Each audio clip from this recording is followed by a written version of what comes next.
All right. Without further ado,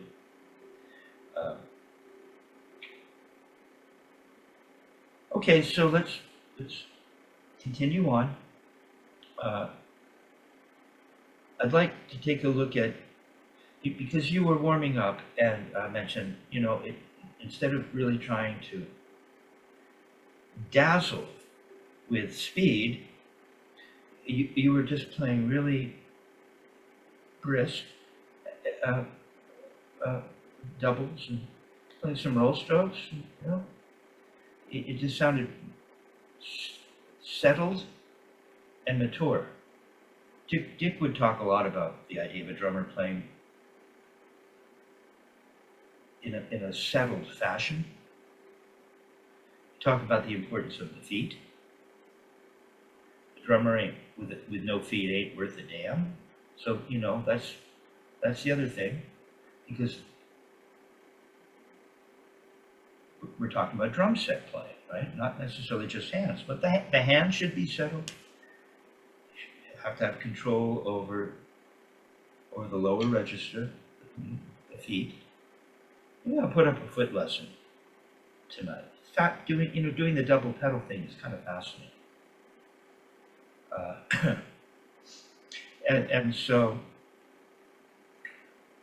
And it's easy to think that by getting the hands, your feet will just follow suit, which might be true. I think it was Jack Verga who said, the reasons often I think that guys have such really good feet, as opposed to not maybe such great, is because you can't see the feet from the audience. So you don't develop any weird bad habits. You can't see them. So you just approach the thing in a very natural way. That said, as we develop the motions playing, thinking about hands on the snare drum, that does lend itself to insight with regards to the feet, but the two aren't mutually exclusive. Okay, so been working on singles because you've been kind of lightening up on the singles, and you were already fast when you came in. I mean, finger fast. Woo! Told you should put that Solar video up on YouTube. What was that, a club in Toronto? Yeah, that's a Poultry Jazz Cafe. Yeah.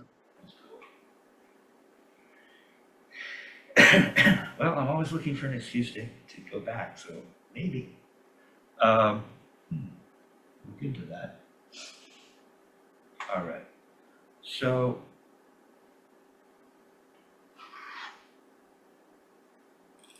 if you, let's put your metronome at 72. That's 72, yeah? Yeah. Let's just get this. What's happening here? Because now I'm in the world of matched. And I just see a connectivity, and then I'll stop gabbing. But in that, the idea that developing your hands can lend itself to insight with regards to the feet. And I'd like to think that developing hands, even if I'm playing traditional, the insight that I would gain could be transferred over to the left hand in matched, right? Even though, and it's probably okay to talk about this now, because Carlos is not with us, and has got to be one of my heroes.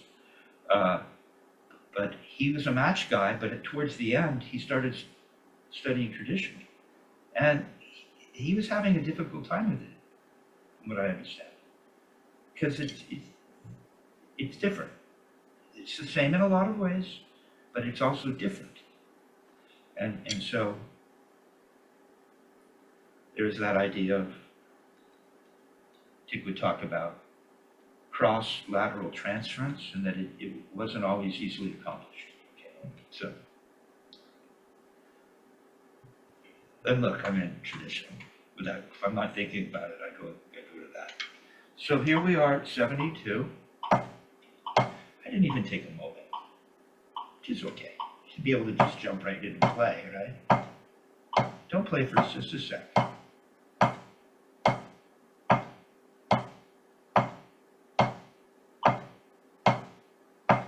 I'm just turning my wrists. This technique, in some ways, is incredibly simple. To get to the simplicity is a trip. But ultimately, it is kind of simple. That it becomes confusing when you're turning your right and your left, and the way the arms behave is differently, for instance. Like, is that simple? How would you know that? You know, until you spend enough time and with the right people to guide you. And so, so let's just go and play quarter notes at 72. Let's just see what it looks like. See, here's what it would look like in tradition. I'll do this because they're traditional guys. I think.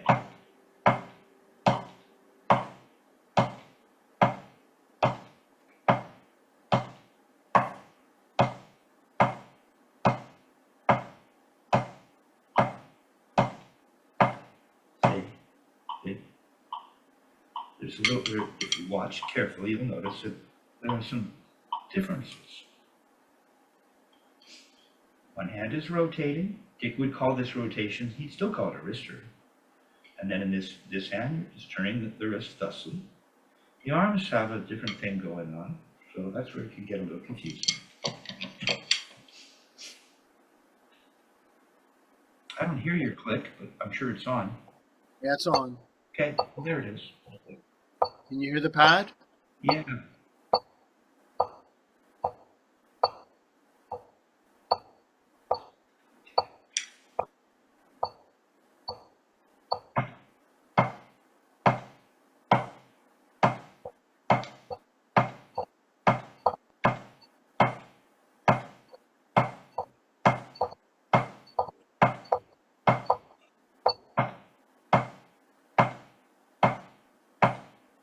Not turning quite as high as you. I mean, I could, I'll turn lower.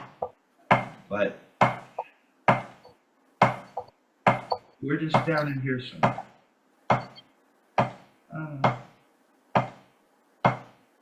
Somewhere in mezzo, something like that. Just in there.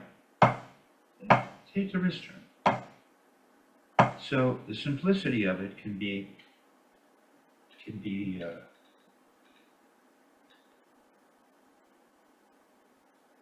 lead to an inability to perceive it because it's so simple. One would think that there must be more, but it's just this simple grip. Right? The primary energy or the force primarily emanates from this three-finger area, and the back fingers. You're always a little bit like this, but my baby finger.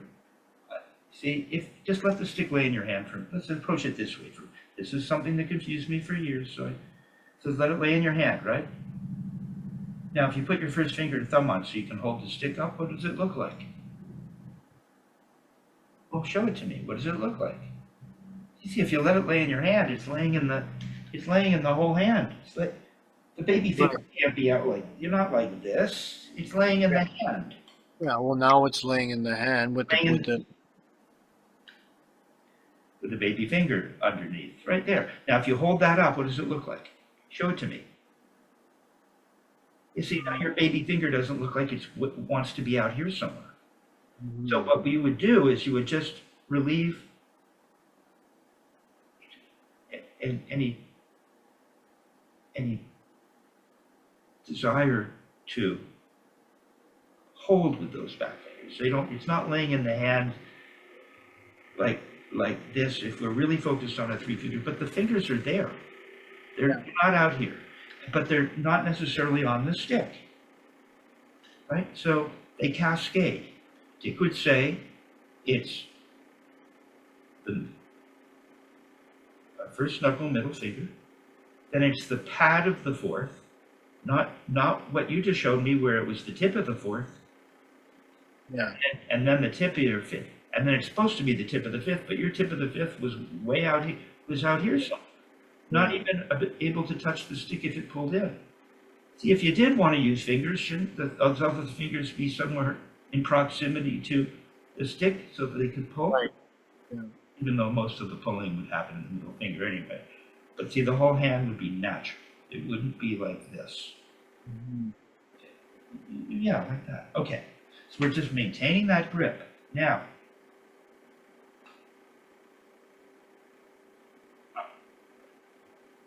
I'm not really seeing. Let me think about this so I know what I'm talking about. You see how my arm reacts? Check this out.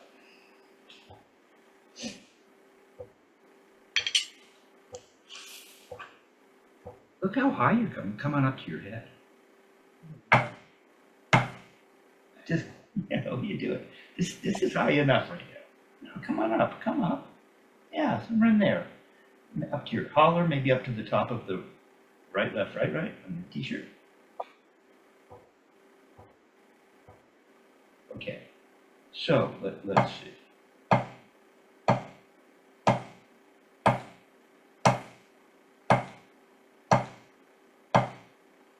See my arm? What's it doing? Now, don't pull a Kevin Crabb and turn this into the entire technique. It's something that Dick Wilson would say. It's something that Martinez talks about, but it may be better not to mention it. Maybe you don't want to tell the patient that they're terminally ill. They're going to help anyway. All right. So, pardon me. So we're just doing this, right? It's just this finger grip. These fingers are in position, but they're not.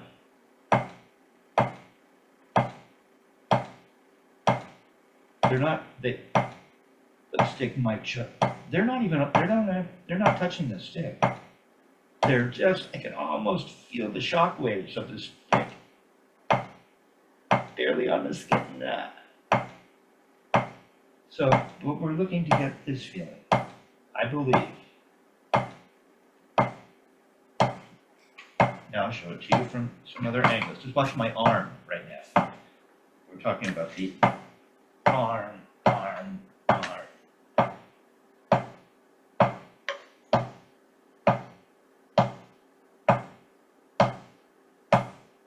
I should probably do some videos in matched.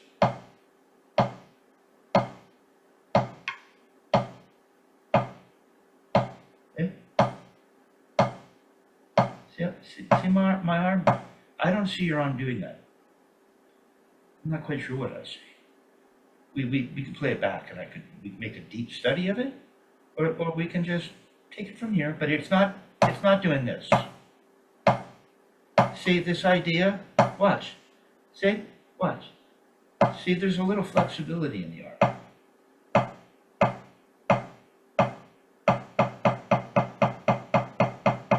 See? There's a little there's some flexibility. See the flexibility?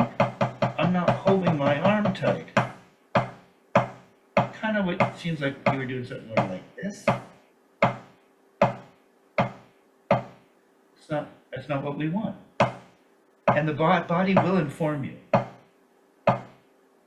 It'll feel better doing it in a certain way, and the body will say, that's it. You don't need me to tell you. But I can guide you to it. We're getting something more like that.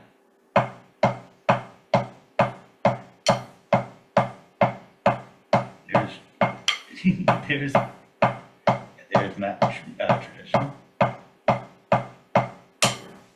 I don't want to end with a clicking of the sticks. There.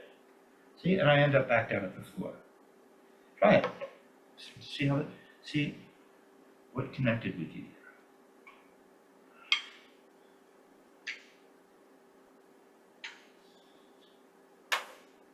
You want eighth? Did you want eighth notes? Like, No, quarter notes. oh, quarters. Sorry.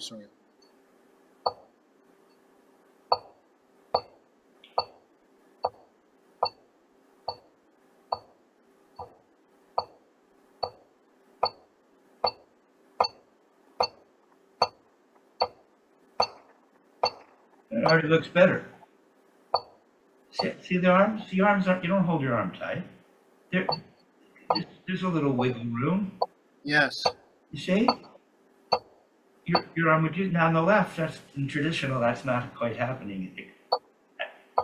Unless maybe at a very low volume.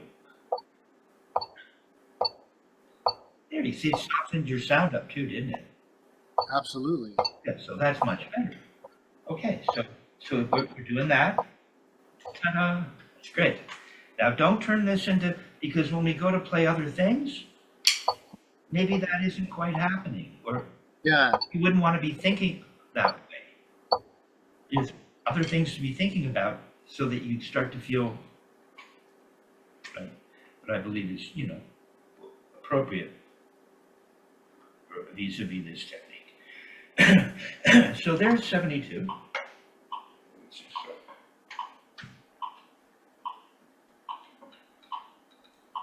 So we've got 3-finger grip. Don't play for a sec. And then we've got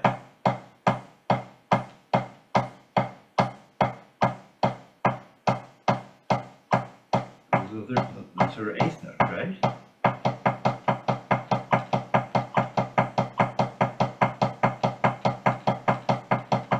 There's 16th.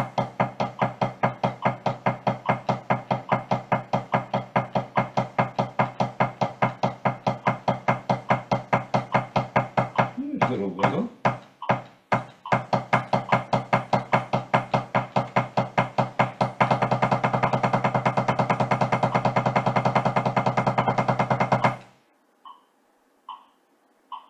Okay. And it just, nothing gets tight. Exactly. We just turn faster and maintain the same volume because we haven't changed the height of the turn. And in this technique, height of the turn is what determines the volume. Okay, so go ahead, 72, quarter notes.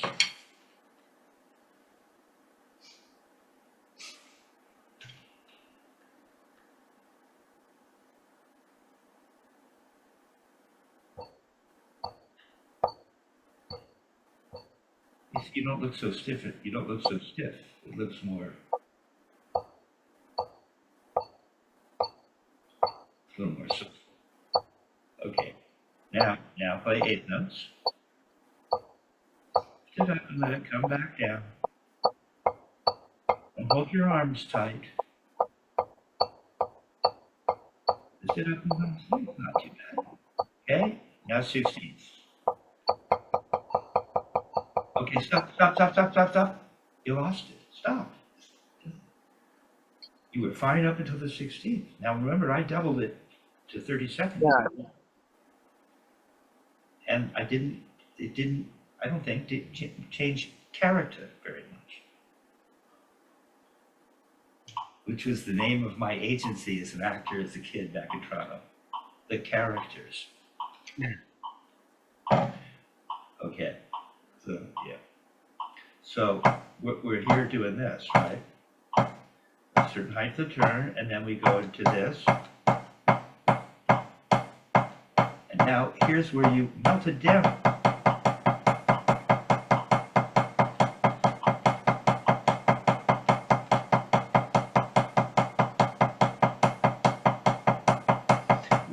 Why should it get all freaky? See? So if you were to, which I'm prompting you to do, to get on your drums,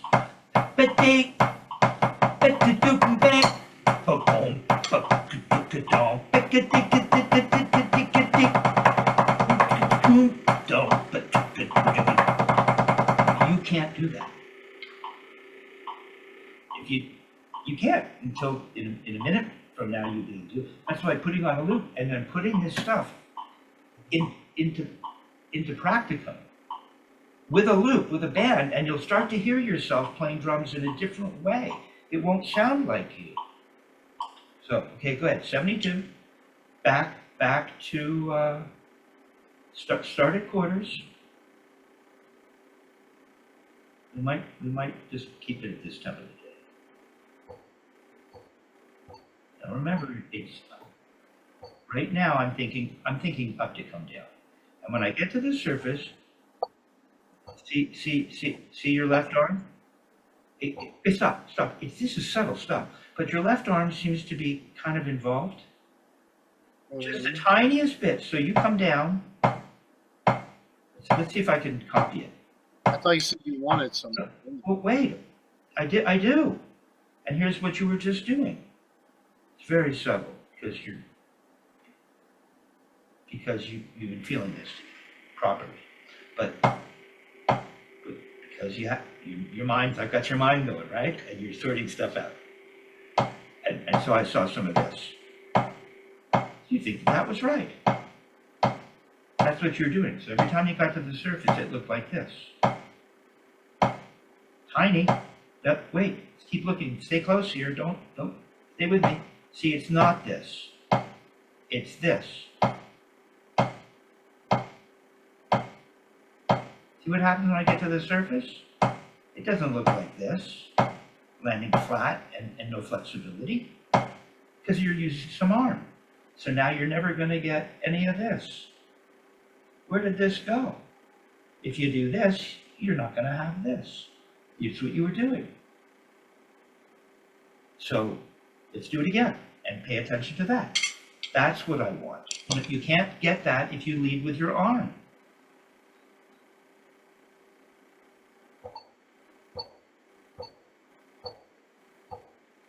There you go. See, the arm might go up a tiny little bit when you get to the surface. Yeah, right? Hold on. And what's happening on the way up? Anything that, watch. Look.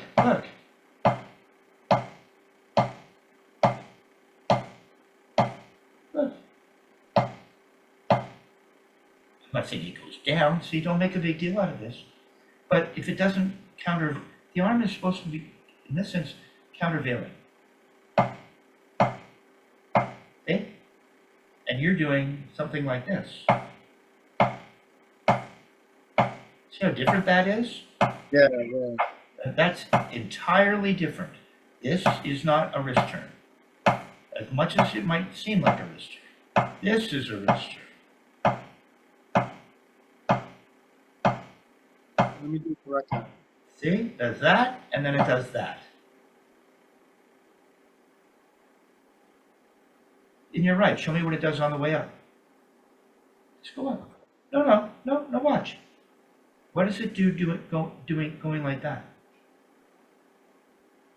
More like that. See, if anything, there's like a divot here, a little bit of there's like some kind of countervalence.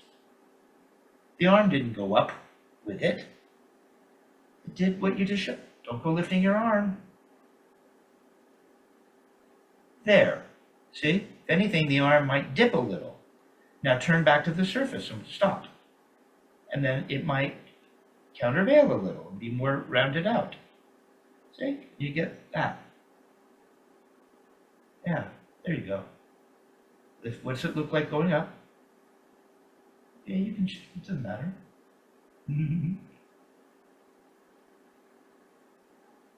There you go, like that, and come down. Come on, just come down. Watch. Come down. Don't go shoving your arm down. Turn your wrist down. Yeah, more, see? Or like that. Okay, now go and put the metronome on it. Cool. Because I felt a little bit of the arm following upward and going down. No. That's not right? No. I thought that's what you wanted. Anyway. For a throw. Okay, But so, see, this is different. hey, hold on a sec. So let's get this straight. Okay, it's cool. Yeah, Is right. it better? Yeah, it is. If anything, it's down. It would go down on the way up. Look, look. Just do this with me. Just do this. You can face the camera. Yeah, okay. You want to see on your little phone. It goes like, and have a little 3-finger grip. You can pretend you're holding a stick, and then if this is flat, and then you lift it up. And what happens? There, it stays kind of flat, huh? But if anything, it looks like, if anything, yeah, see? You're like that. And then when you go this way, it might even go up a little. See? Might go down every so slightly, and then it goes up on the way down. There, see? Down, up, down, forearm up, down. Don't go lifting at all. You really want to do this. Sure, for a throw, yeah. There, that was a really good one. There it is, boom. Do it again, boom. Up, down, up, down. Keep going, up, down, up. Keep the rhythm going. Up, down. Stay with me. Yeah, it goes up and then it goes down, same speed. Up, down. Now speed it up. Up, down, up, down, down, up, down, up, down. There it is. Now go up, down, up, down, up, down, up, down. That's it. You're getting a little wiggle. Up, down, up faster. Up, down, up, down. Don't lose that. Up, down, up, down. That's it. There you go. Right? Doesn't that feel cool? Yeah. That's good, yeah. Yeah. Now you're all loose. Now put a stick in your hand and let's do that.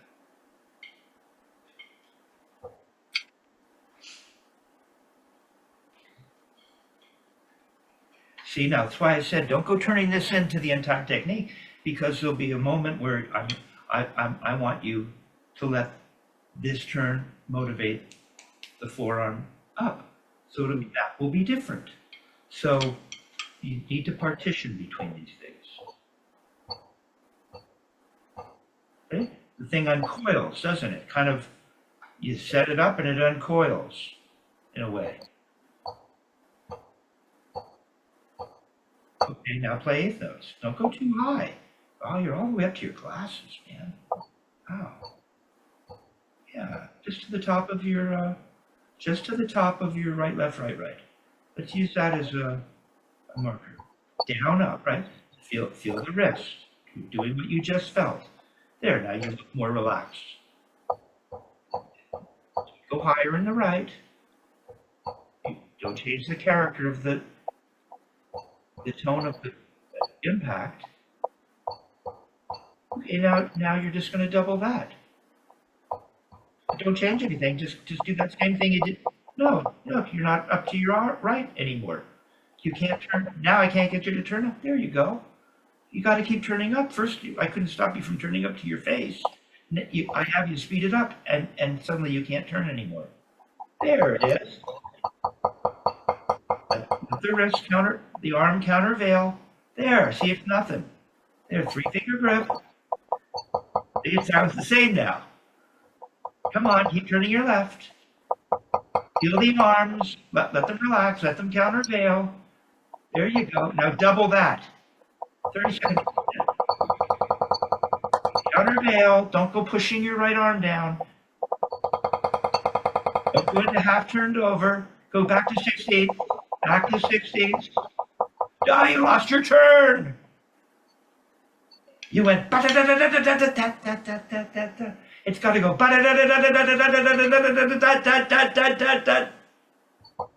I'm going to play the intro to Blood, Sweat, and Tears, Spinning Wheel. You're not turning as high. There it is. Now double that. Double that. Remember that height of turn. Double it. Double it. Come on, turn. Now maintain that turn and go back to 16. Keep turning. Turn. Down to eighth. Eighth. Turn. Keep turning. Turn. Yeah, there you go. Quarters. Quarter notes. Now you're turning too high. It's just there. Okay, that's it. Okay, Joe, much better, right? Isn't that the intro to spinning wheel?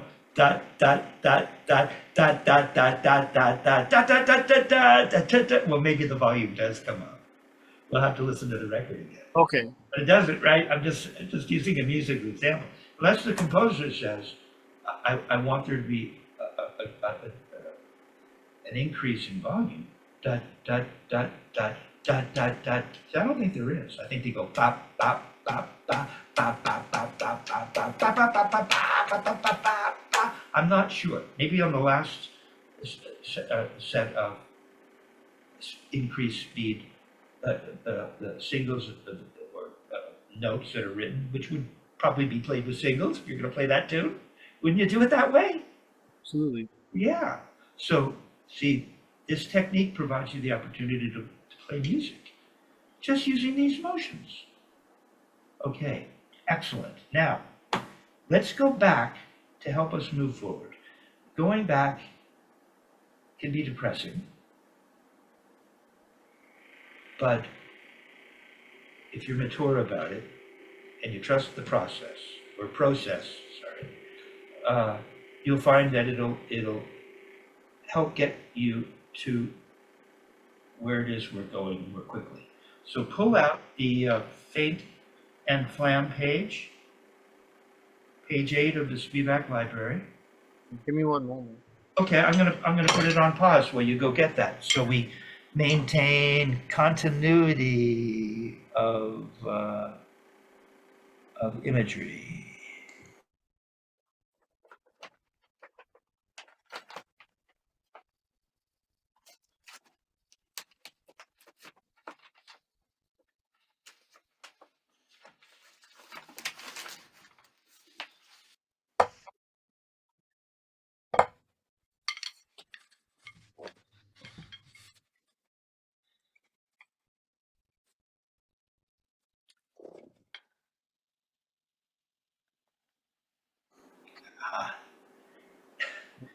Slowly figuring out how to use Zoom here. So what you were just doing, which wasn't recorded, is exactly why I'm having you take a look at this Feint and Flam page. And I'll show you what I mean as we go along here. Also, I'd like you to pull out page 7, the upstroke and downstroke page.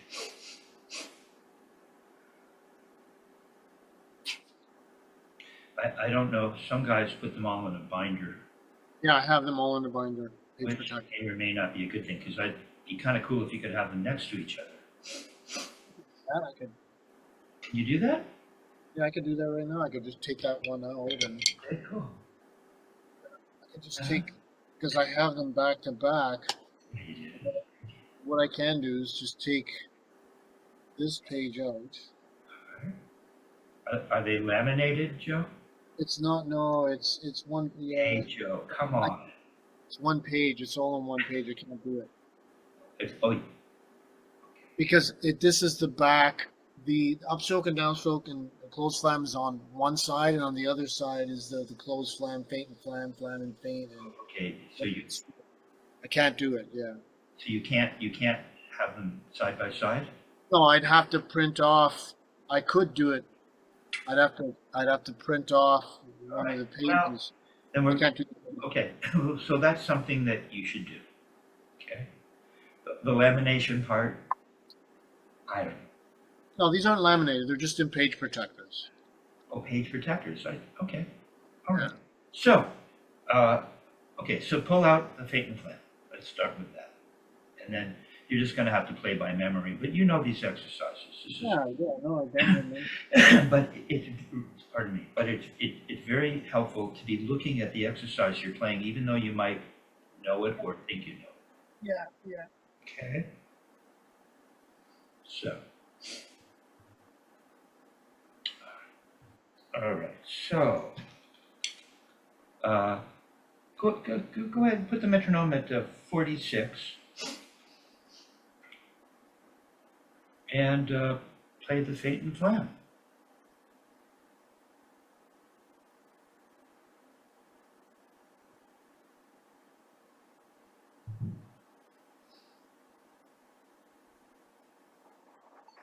take a look at what you're playing. Because we know you can play this in a bunch of different ways with using different techniques, but this library has been created to help you move chronologically from one stroke to a more difficult stroke and so on and so forth using said technique. Yeah.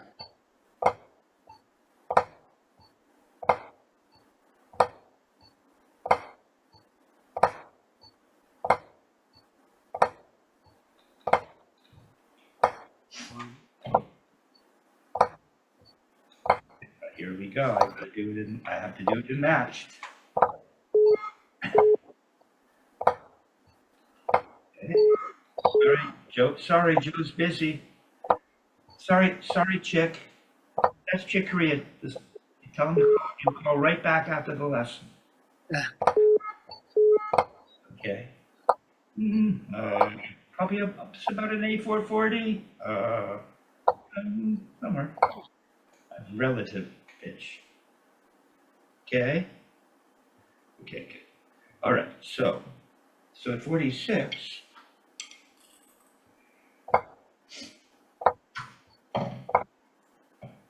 Starts left.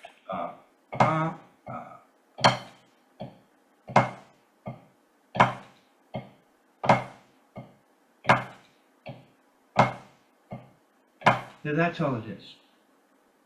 And you're in the right direction. Although first of all, I'm not entirely crazy about your flams. I mean,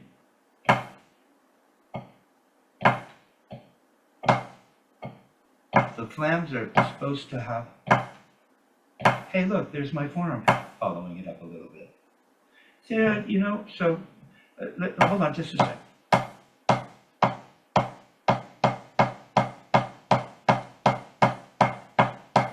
Oh, look. See, you were turning that high. Remember, you were turning up to your base? Well, now my forearm is moving a little bit, going. So I'm turning that high.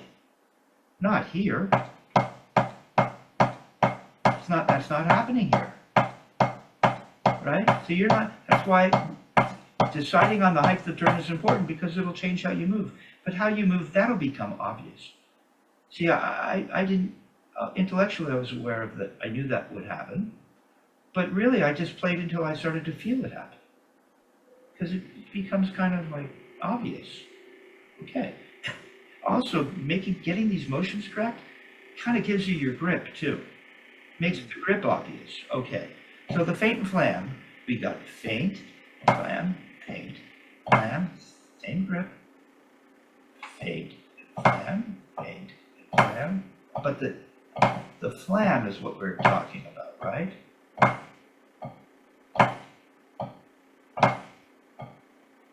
See, it's got the separation, and this note, you were turning something like you were doing, coming up a little bit here. It sounded more like that. So close the flams up a little bit. Keep them the same and decide on your height of turn for the grace note. Okay, let me try that again. All right.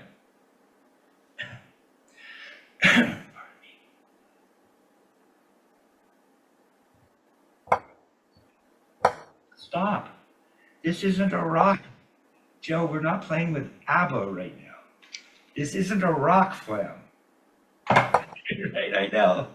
They have the rock flam. Right, yeah. Yeah, that's not it. It's just a flam. And a flam is about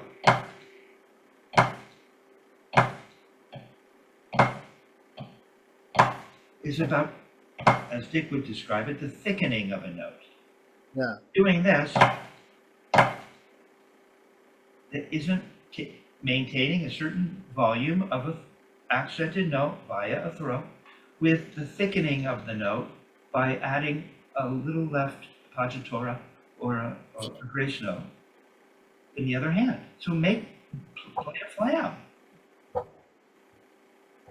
See, look how high you go. No, you're coming up all the way to here for your grace note. Yeah, there you go. A little turn is okay. Yeah, a little turn, so you have to decide. It's not as easy as you think, is it? And yet it's really simple if you put this together, right? So we get up, ah, ah. So let's see. I'll put one hand on my side. Oh, I'm going to show you using my left and matched. That's confidence. So let's see. How would it go? So it's weird to not play it. Yeah. Uh, uh, uh, uh, uh, uh, uh, uh, I'm just doing about that high. It's about that high. Okay, so that's that. So you get up. You get the up to a throw to a turn. That's it. But they all have to be perfect, or you won't. Carlos won't send you on the next LA session because they're not going to want to fix every little thing. Carlos, you didn't need to do a lot of after production touch up, right? If Tom required a flam, it was a flam. They didn't have to turn it into a flam after the fact. Okay, so see if you can get that.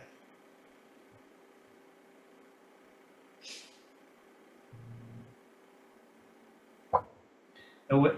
Okay.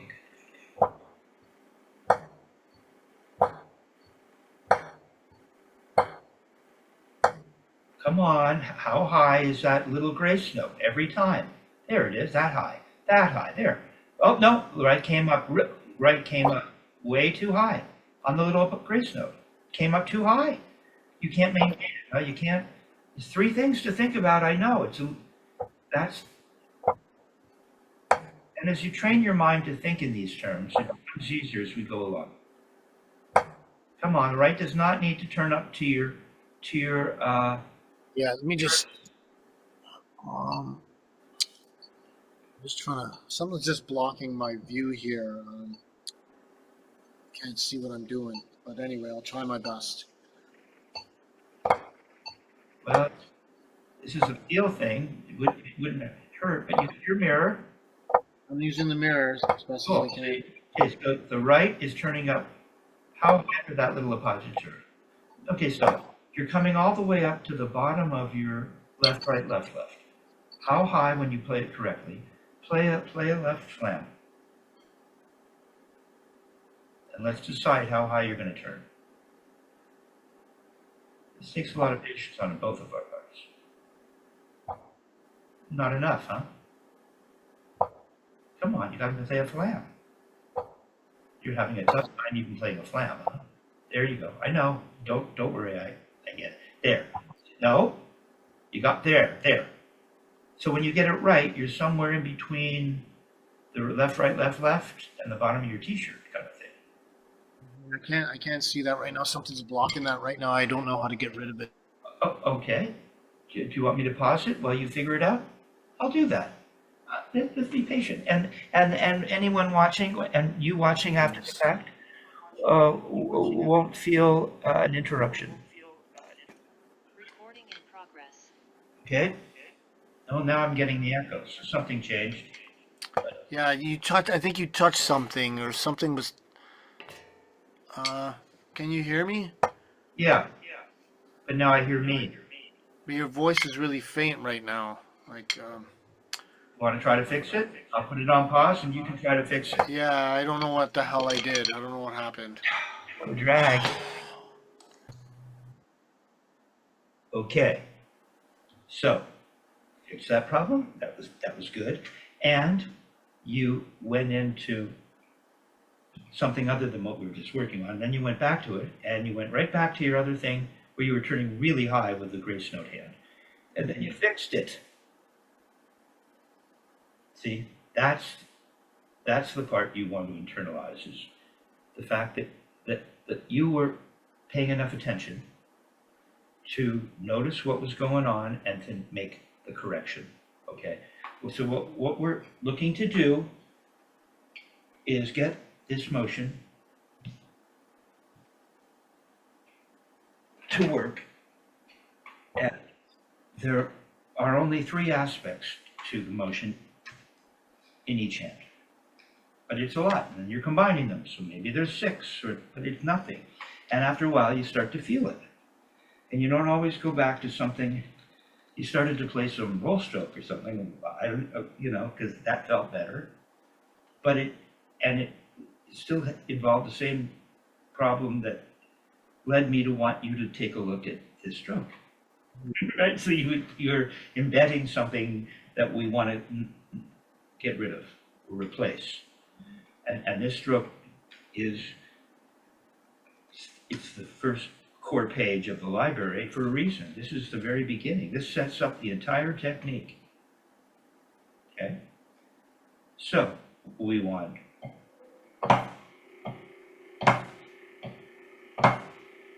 see, my appoggiatura hand comes up essentially the same. So, so go ahead, 46, play the Feint and Flam.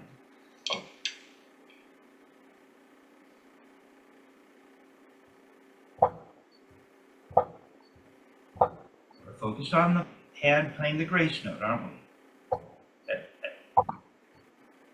Although there's more to it than that. We need an upstroke to a throw.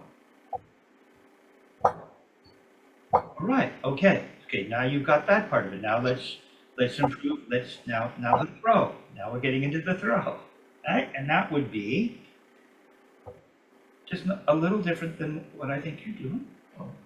So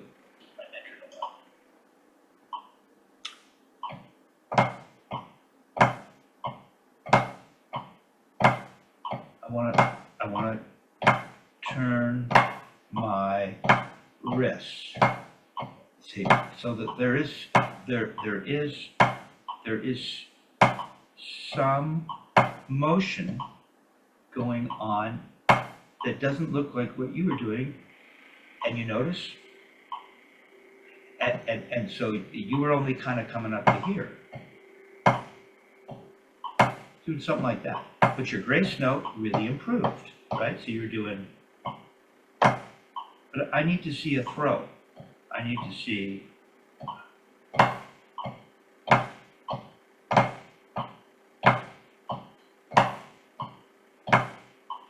I need to see a throw. Show me a throw in your left. Go from an upstroke to a throw. Okay, now watch. You see? You know how I've talked to you about that you don't stop at the top? Well, here's a perfect example. How on earth, and we're only at 46, hopefully we can speed this up. There's no time to stop. Watch. It keeps going. Once it's in motion, you're done. See, there's no stopping.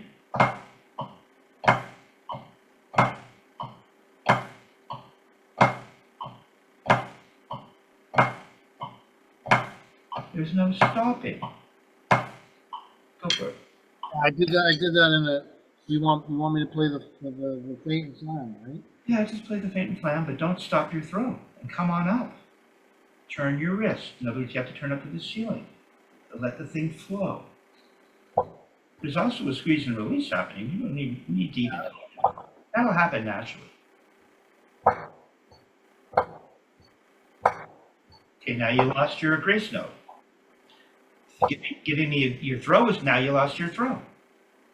So you can't make a small grace note and a big throw, huh? For a nice solid act, you got to come on up in the left, man. You're only here. You're here somewhere. I need you to come on up. Come up. Come up. Turn your wrist. Turn your wrist. Come on up. There, it's starting to happen. There you go. You turn. Follow that up. Turn your wrist up to the ceiling. Let the hand relax so that the stick will move the fingers and the hand is open, somewhat open. Release so it can close, which will happen naturally. Start to happen. No, grace note in the right came up like literally 4 or 5 inches. That's like a 4-day, man. That's not a grace note. Up, no, you lost your throw in the left. You got to come up in the left. Come on up in the left. Up. There, come on up. Come up. Let it be loose. Just let that thing come up. There's a better one. Come on up. That's right. See, by thinking of turning to the ceiling, that'll promote the forearm to want to come up too. There you go. There it is. Starting to happen. And you're a little open, and you're closed, or you're released. Watch the grace note. You lost your grace note. You got the throw. Lose the throw on the left. Now the small, medium grace note. Throw on the left, little grace note. Throw on the left. Don't lose your throw. Keep the grace note smaller. There. Throw. Oh, no, that's a big grace note. Little, big grace note. Little throw. Big throw, little grace note. Come on up in the left for your throw, for crying out loud. More, come up more, exaggerate it. There. You don't have to throw your fingers over. There. Now a small grace note. There. And now a small grace note. Come on up in the left. Don't lose it. You got it. Okay. Now one of the things that Martinez likes to do is he'll take the upstroke and downstroke page, the third exercise, which would formally be the second iteration, and that, go ahead and play that at 46. Second exercise? 6-8. Sorry if I didn't make that clear. 6-8. Uh-huh. Now you're on the upstroke, downstroke page. You have to flip the page. I'm playing the first 6-8 exercise? The third one. Third one. Okay, so that would be, and that's the dotted quarter note equals Yes, 40. very good. That's the teacher in you. Okay. That click is staying the same. 46. See, it's all there, isn't it? You got to come up for your throw. See, now you can let the forearm get involved a little bit. It's different than a regular wrist turn that isn't coming up really terribly high. There, see? See how relaxing that is? There. Now go to the feint and flam. You're not supposed to stop. Which exercise do you want to leave out? Okay, so feint and flam. So you want me to play that, and then going. Yeah. Okay. That's the feint and flam.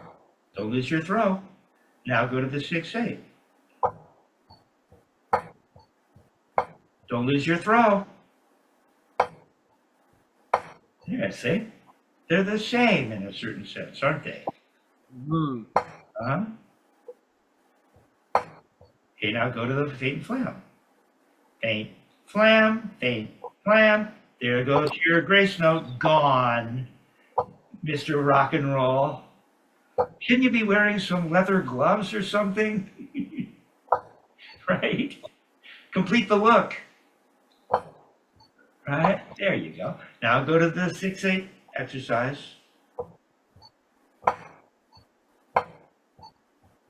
Where's the up? Why did the up disappear? It'll be the same up for the feint and flam, won't it? Okay. I'll play it for you so we can make sure. It's good, Joe. See? Yeah, dude. Okay. Now you're starting to play the stroke. Mm-hmm. And play it in a way so that you can teach a student. Right? Because part of what we're doing is I'm helping you become a better teacher as well. Yeah, that's cool. All right, so we have he's written it starting left, the feint and flam. So we'll go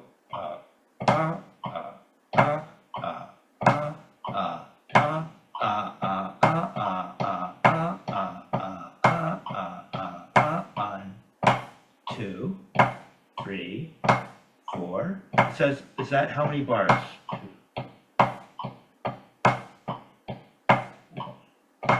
That's one bar. So 2 bars of the feint and flam. And 2 bars of the 6-8. See how clean that is? Yeah. You could record that. And you'd go and listen back and you'd go, yeah. You'd be happy. If you don't have, if the flam kept changing because you didn't keep the grace note consistent, you'd be bugged when you listen back in the studio. You'd be a little bugged. They might actually have to fix it. You know, if it was like some opening drum cadence for a tune, they'd fix it. But we don't need them to fix it because you can fix it. So Play it one more time, and then I'll get to the crux of the biscuit, as Frank Zappa would say. Start with the 6/8. Start with the faint flam. You got to turn your wrist. You stop. You lost it. A throw right now isn't this little thing. A throw is a throw is a throw. Turn your wrist. Let the thing happen. Come on up. It's the grace note that's, no, your giant grace notes. There you go. Throw. Come on up. Come on. Little grace note in the left. There it is.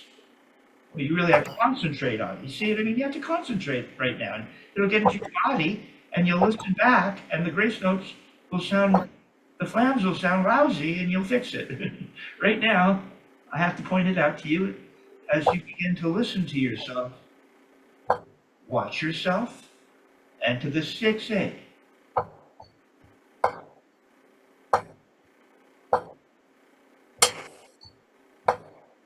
All right, Joe. Yeah. Okay. Now you're getting the essence. This first page is killing that. Now you're getting the essence of half the effort, twice the speed. You don't know it probably, but and it's what you're not doing when you go to play those blazing strokes, and you're really happening, and it's like, yeah, maybe. But you're not getting half the effort, twice the speed. Here you are, because Murray would say, you're so close to the surface, you can't help but make a note, and you're doing it. Usually, your upstroke, you turn up and then you go up. No. There are exceptions to everything, but right now, you're feeling free. Free. See, this is free. It's free. Free. Free. Free. I get this note for free. Like you. Play it again and keep that in mind. That's half the effort, twice the speed. 46. Free. Little grace note, big throw. You got to get the big throw. The free note comes before the big throw. Really, all you're thinking about is making a throw, and you just get a little note for free on the way up. You wouldn't. Free. Free. Now go to the other six. Go to the 6/8. Free. Free. For 6/8. Okay. Free. Free. Come on, give me a throw. Come on up. Okay. There. Cool, huh? Okay. Now you're starting to play. You know, keep on to Right. So now you know what to concentrate on. Now put the metronome up to 56. Let's see what it looks like.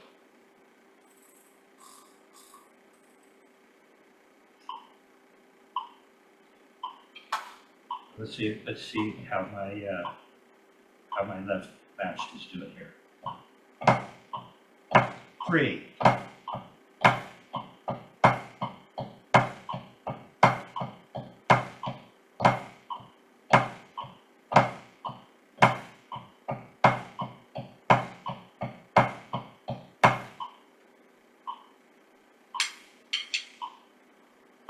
$56.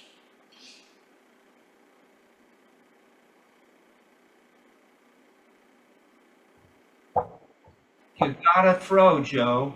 This is not a throw down here. I want you to throw. Throw, man. There. Drop that speed for the free note.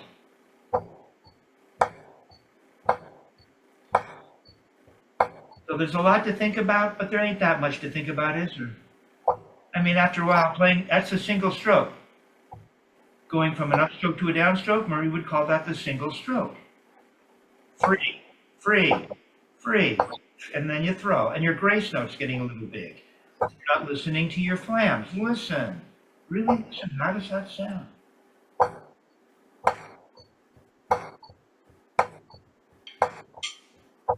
Good, dude.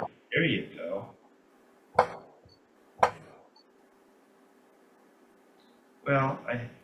Put it up to 66. Let's see. Not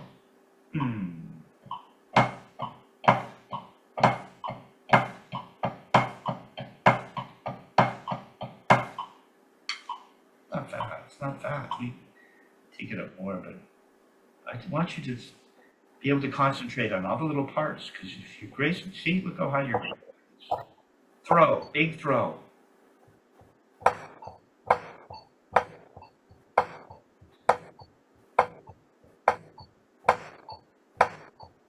There you go. All right, Joe. All right. Okay. See? So you can do it. Now you can do it. See how that, and you'll be able to do that forever. And you'll actually be playing a flam. You'll be playing a nice relaxed accent with the upstroke that's free. And there you go. Now, I want to have you consider one more thing. I'm going to just pause for a moment, and I'll be right there. Okay, so yeah, you see, that sounded really good. I was listening to you play. You recorded that, you'd probably be a little bit impressed. Now, go ahead and play that again. Go and play that exercise, and I'll hit you.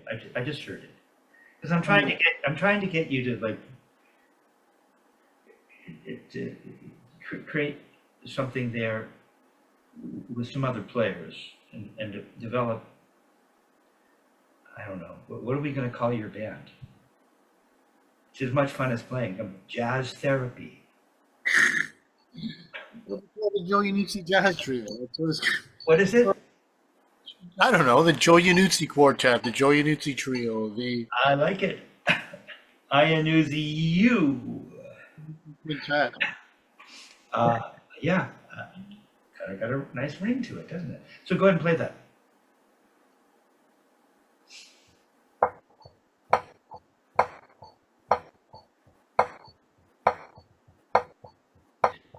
Blah, blah, blah, blah, blah, blah,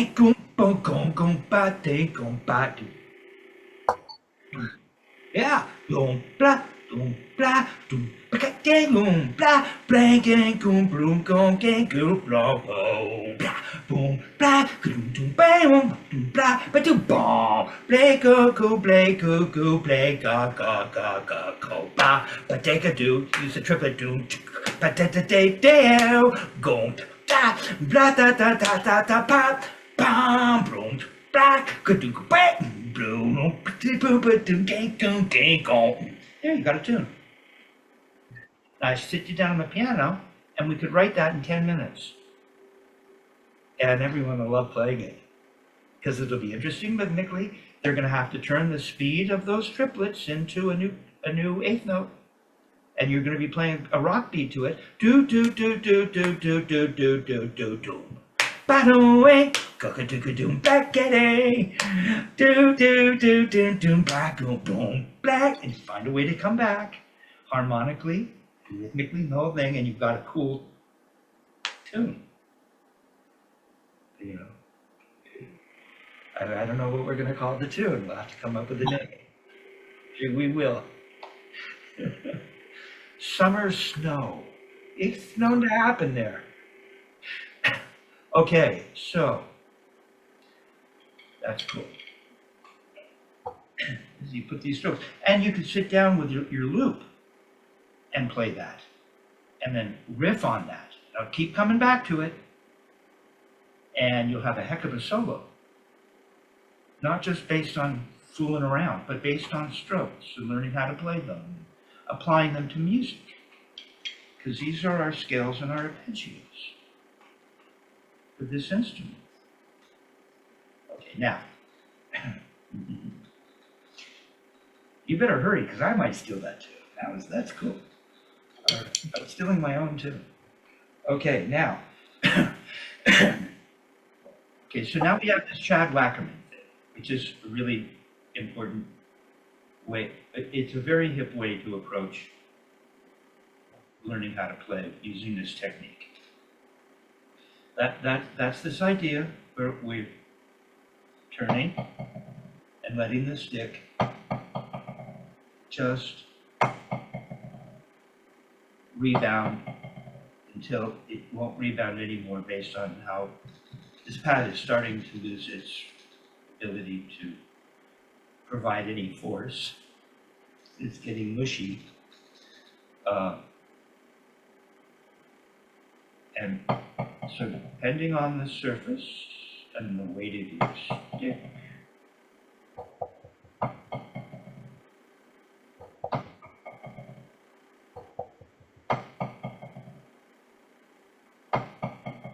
and it just allow it to rebound or open. Now we can talk about what's actually happening, and we have, but no, that's not it. You really want to get this you want to get this down in a very precise way. So first you just want to turn and let it bounce, and let it come to rest on the surface. And you'll notice that you're a little bit open. You know, are we going to want to give that a name? That's when Ellen Watts goes bing, and we won't give it a name. Right? So we're looking to allow that stick to rock over what is the middle finger, first finger. There's the 3-finger grip again. And we're just going to allow that stick to rebound freely. And you'd be a little bit open. Okay. And then we lift, once we're done rebounding, we want to lift that stick back up.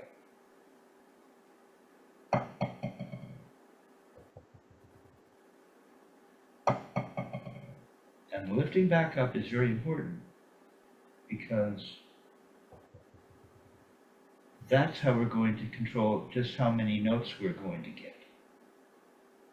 Once we hear the last note, if I ask you for 4, you're going to lift it up.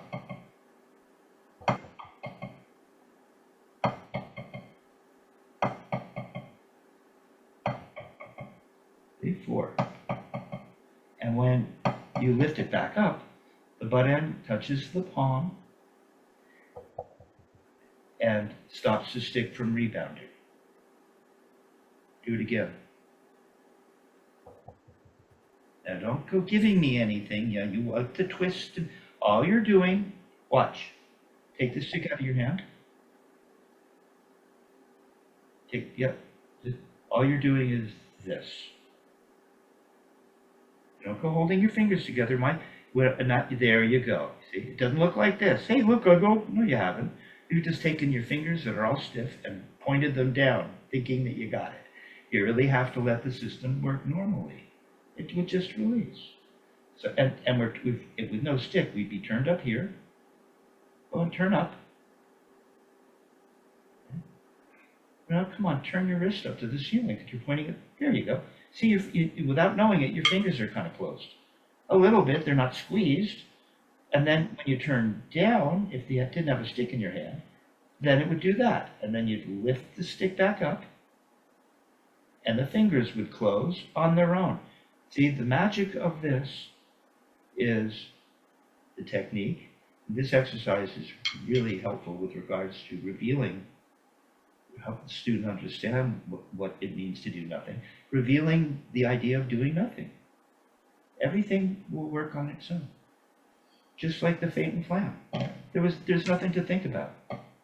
I'm not doing anything except making these motions. I turn, the hand does what it's supposed to do if it's not tight and weird.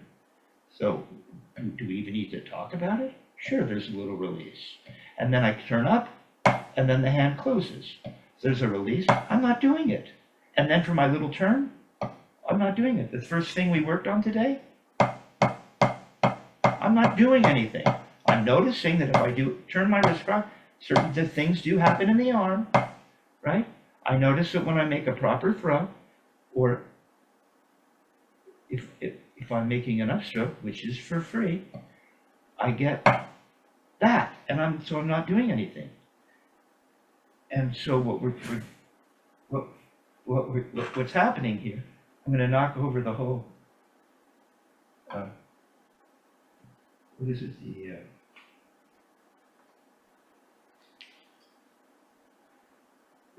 It looks like, you know, the new Disney concert hall behind me here. You know, I've seen it. It's all silver. It's pretty amazing, beautiful. And so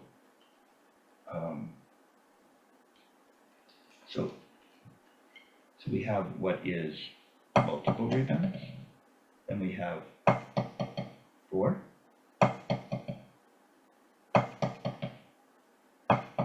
and then we lift 3. See, remember I told you how the hand works? See, it's a little more open here, and then I lift it up. The hand does whatever it's going to do. The butt end touches the butt end touches the palm, and then we get 2, 2, 2, 2, 2, right? So ultimately that would turn into doubles. See, so you see, if I'm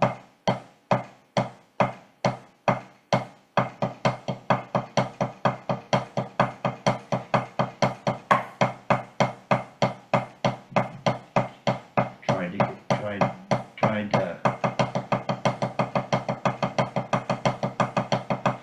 see, same thing. Sorry.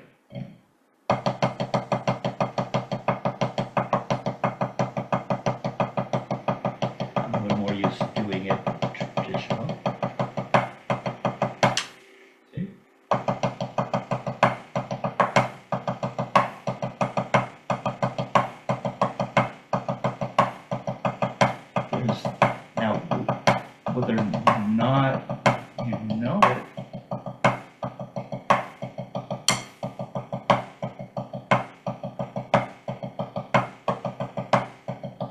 Free, free, free, free, free, free. There's the free note.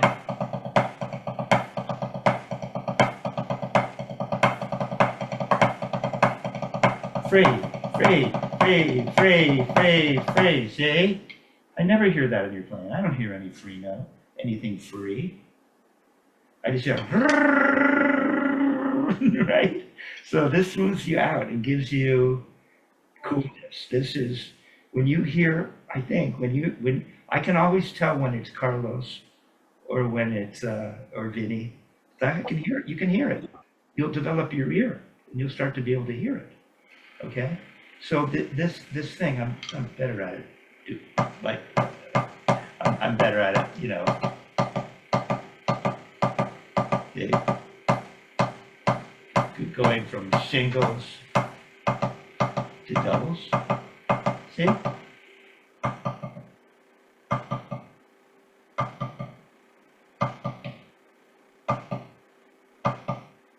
Two. See? Singles. 2. Singles. 2. There it is. Just rocks over that fulcrum. When you played that, maybe it's just you know, I'm getting the same. You're getting the same volume on your end. Like when you play the pad, it sounds very solid. Well, that's what I was noticing when I was in the other room and I listened to you playing as you practice the Feint and Flam. When you listen back, it sounded great. Yeah, yeah. So sometimes you can't always. I know what you mean. You know, but yeah. The proof is, but you're not doing it right now. You see, you're not lifting the stick up. Okay. this idea of lifting it up. That's what gives it, same within this hand. You see? I wasn't. From singles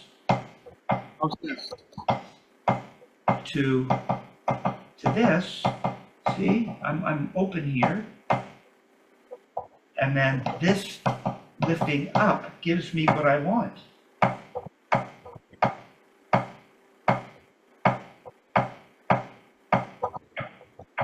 So first we would just, right, first we're just, and then you have to lift it back up. You have to lift it back up.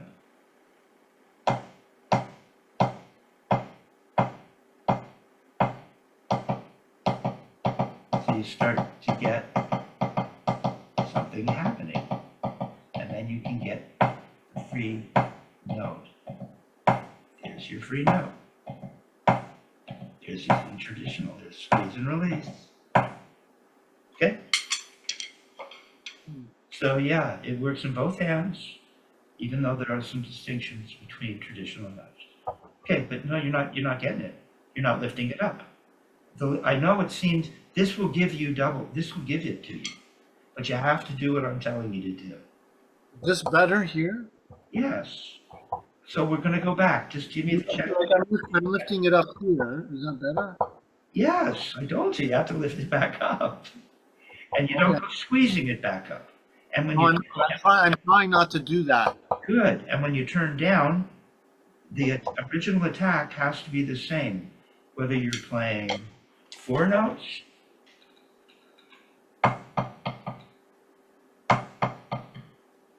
three notes. See, I'm not turning down very hard. I'm not going. Yeah. I'm just turning very easy, real easy. And I let I let the stick rock over the fulcrum. I get 3 notes by a rebound, and then I lift it up. And then you get the doubles. Okay, or, sorry, one note.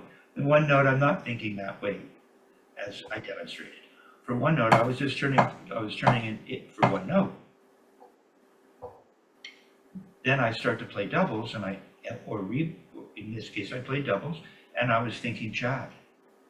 And then I was thinking, when I went to play roll strokes, free note, make the motion, turn, and then you're done. There's not much more. Yeah. See, it's all going to connect now. It's starting to connect with you. So go ahead, give me 4 rebounds.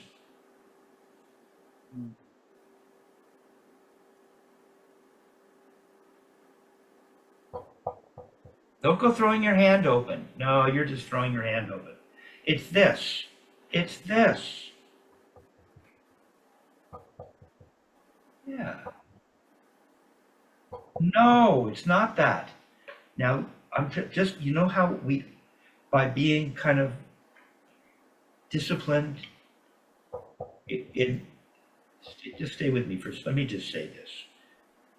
I know it feels like the teacher is being a little bit strict, and I forced you to be disciplined about approaching that Feint and Flam. And it seemed like a lot, and why do I need to do this, or whatever is going on in your mind. You got it because you were disciplined. You got it. You had to do each. There were only 3 parts, but they all had to be correct. And when you got it right, I started to hear music.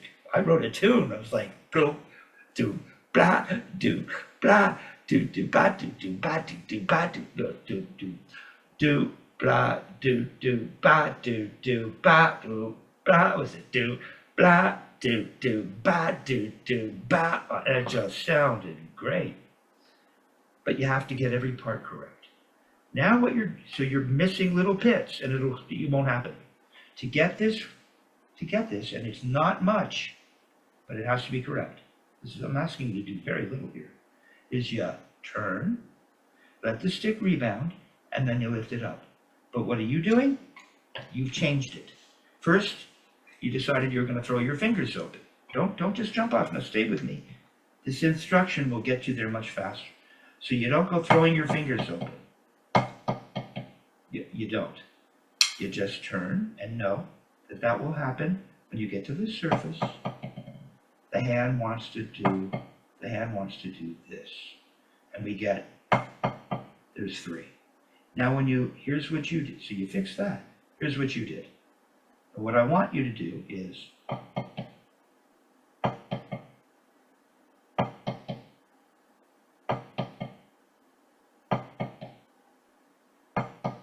see? And you do this.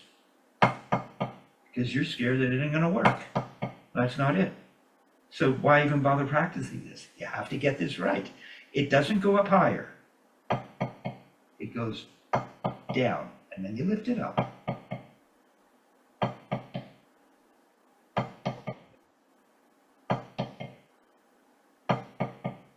Right to there. And then it goes back down. Oh, you lifted it up. You lifted it up. You lifted it up. It goes down. No, you lifted it up, almost to your chin. So am I not explaining myself correctly? You want, like, okay, if I'm starting here, don't you want the last note to end here? Yeah, I do. And then it goes back down from there. You lift it up again. That's like your throw. You used to come up here, and then you'd want to do it again. Now, yeah, you don't, yeah, right. You don't lift it up. No, you lifted it up a little. Come on, turn up high enough so you feel like you have enough distance to create the momentum you want. There you go. You don't lift it up now. No, you lifted it up. Where are you going to lift it up to? Why don't you lift it up to the L, the bottom of the right, left, right, right? Let's see. No, just lift it up and stop. Find it. No, lift it up and stop. Lift it up. Decide where you're going to start.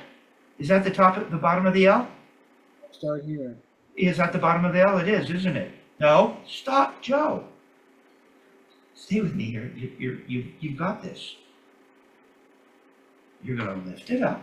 Your L is right here, and you're going to lift it up to the L. I just can't get you to do that. To there. No, it's the top of the L.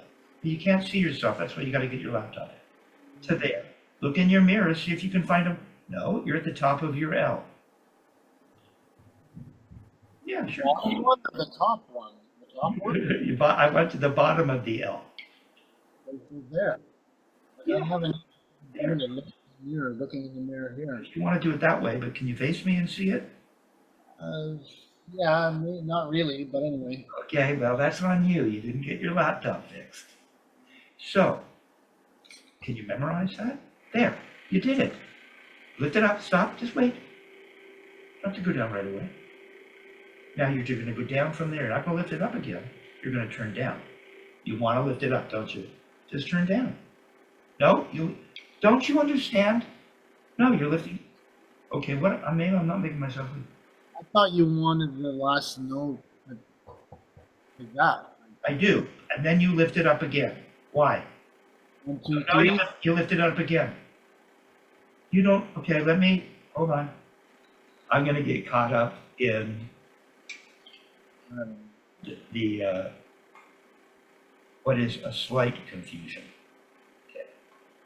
Here's the top of my pocket. Okay. Let's see. I know you can't see my pad, but can you? Okay. See this button here?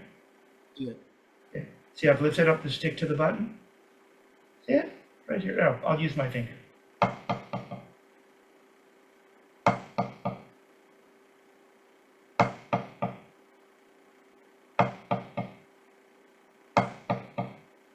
Oh, didn't quite come up. There it is. Here's what you do. You come up to your bottom of your L, and then you go like this. You come up to the bottom of your L, and then you go. You always come up again. You don't, once you're at the bottom of the L, you'll only get to go down. Down. You lifted it a tiny bit. Now you didn't have it come up to your L. You have to come all the way up. All the way now. No, now it's not there. Now, there. Now you go down. There, all the way. No, you didn't come up. You didn't, you're at the, come on up. Up. Stop when you get to the top. There, wait. To rush it down. What are you doing? Now try it again. You didn't lift it up all the way. No, you have to lift it up and stop. No, you just want to keep going and going. Almost, you don't have to rush it, smooth. Just be smooth.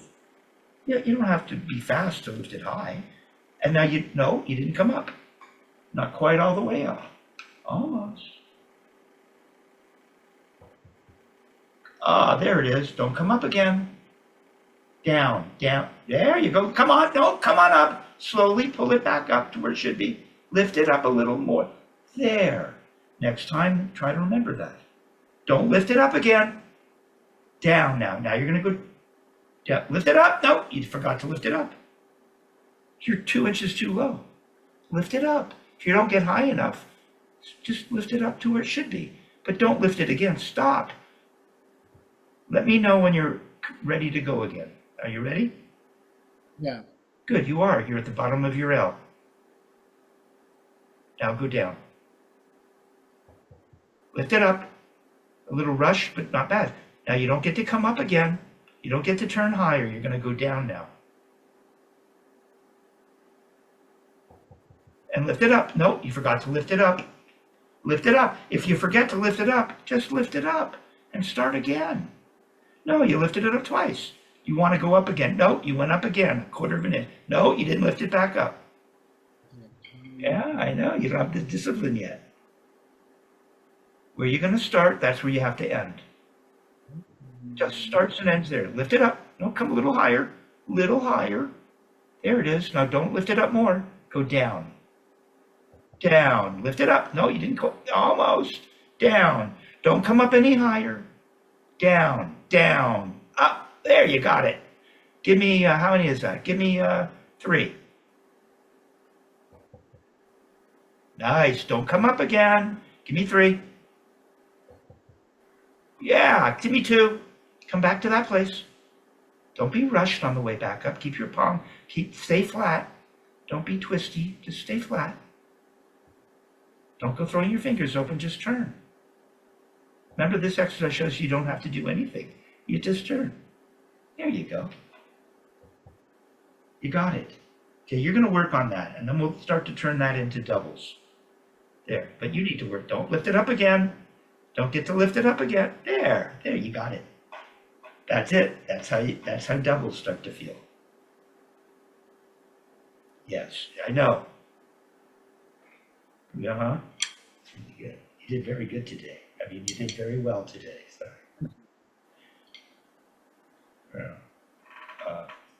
So. Okay, there's a lot there. That gives you quite an overview, actually, right? We're learning how a regular alternating single would feel in the body. Means we're not going to hold the arm stiff. We're not turning so high that the forearm's going to start to come up. We've learned that the feint and flam has,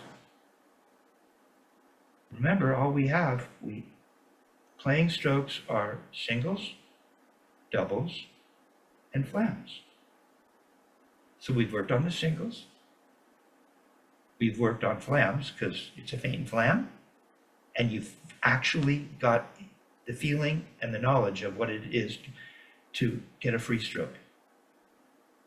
And then now we're working on rebounds, and like that will ultimately turn into doubles. So that's it. Not much more. So if you really get it right, you did with the feint and flam, you had that, and at the end you had your singles and you had the Chad Wackerman thing. So to what extent you realize how meaningful all of that is, I don't know, but kind of a big deal. Now you'll know what you're talking about when you are discussing the idea of this technique, providing half the effort and twice the speed. Turning off the camera.